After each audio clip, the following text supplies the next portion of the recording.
Risk management is an essential part of an investment strategy. An investor should take steps to manage risk. This can include maintaining a cash reserve, diversifying investments, and using stop loss orders to limit their losses. And I want to focus on this point, which is so important. Having a cash reserve is something that investors normally take for granted, but you need a level of cash to be able to protect you. You need a level of cash as some sort of buffer also when times get bad, because that's what you can use for you to be able to add on it, or so that your portfolio doesn't get hit as much.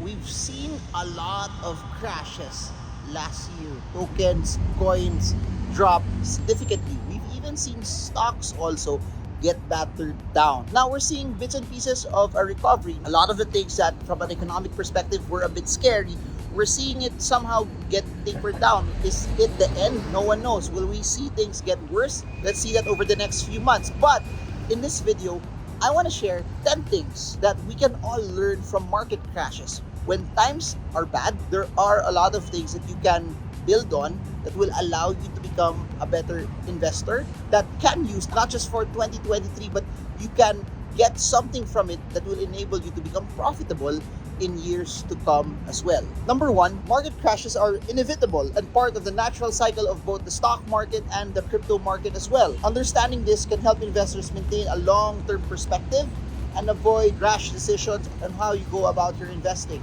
And I've been saying this all the time. It's a cycle. Now that we're relatively better, we're up, please do remember also that there will come a point in time that this will also start to reverse. This will also start to get down. And that's why if you are in it also to take profits, you're in it also to sell, you need to have strategic areas that you're not just hopelessly, blindly believing that markets are going to go up forever. Because as much as markets don't go up forever, markets also don't stay down and low forever as well. Number two that we can learn from market crashes, diversification is one of the most effective ways on how you can actually manage risk in a portfolio, as it helps spread the risk across different asset classes and reduce the exposure to any one sector. A lot of crypto projects didn't do very well last year. A lot of them got battered down. There were a lot that also went to zero.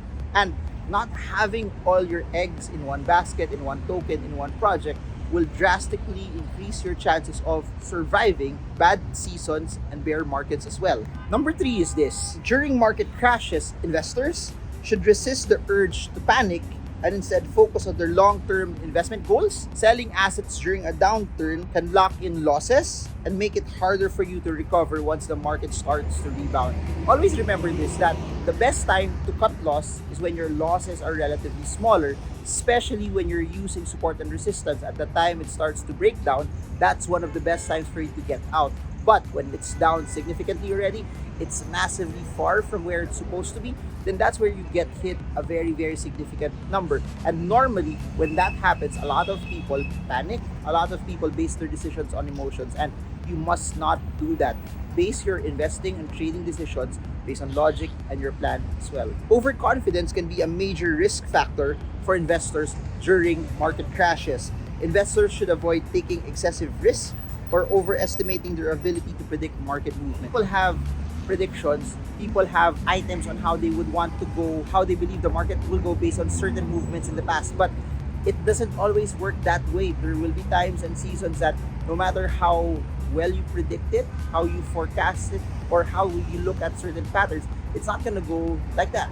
And that's why risk management is very, very important, and not just belief and hope that something will go up. Please do remember this, that hope is not a strategy. Another thing that we could all learn from long-term investing during crashes also is that contrarian investing, it actually works. It allows you to buy assets that are undervalued and selling assets that are overvalued. Please be careful not to take too much risk in the pursuit of high profits. Always remember that high risk, high reward. However, you also must balance it out also that you need assets that are a counterweight to those high risk investments as well. But yeah, it's true. Maximum uncertainty, maximum upside. Risk management is an essential part of an investment strategy. An investor should take steps to manage risk.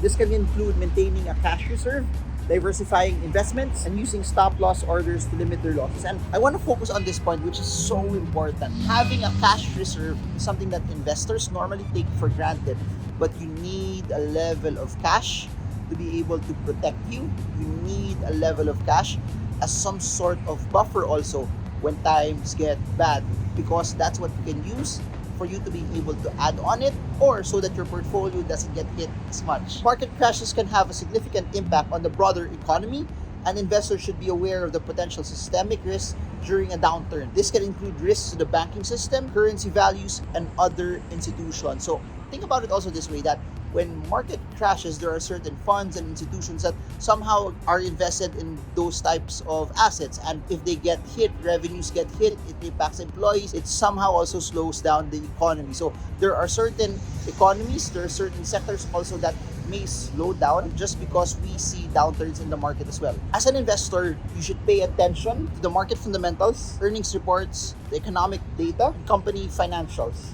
This can help you identify which are undervalued or not. Please do remember this, when the market is bullish, everyone's so excited to buy that a lot of the good ones are very, very expensive, and a lot of the bad ones also are very, very expensive. But when markets are crashing, that's when you can spot a lot of those stocks and crypto projects that are very, very cheap. Similar to what we saw in March 2020, that was one of the best times to find projects, stocks that are very, very cheap, because everyone was so scared to do it. I don't know how things will go over the next few years, but what I do know is be ready when it happens again, and also have the ability to be able to spot them as well. And lastly, this, I can never stress this enough, avoid being emotional.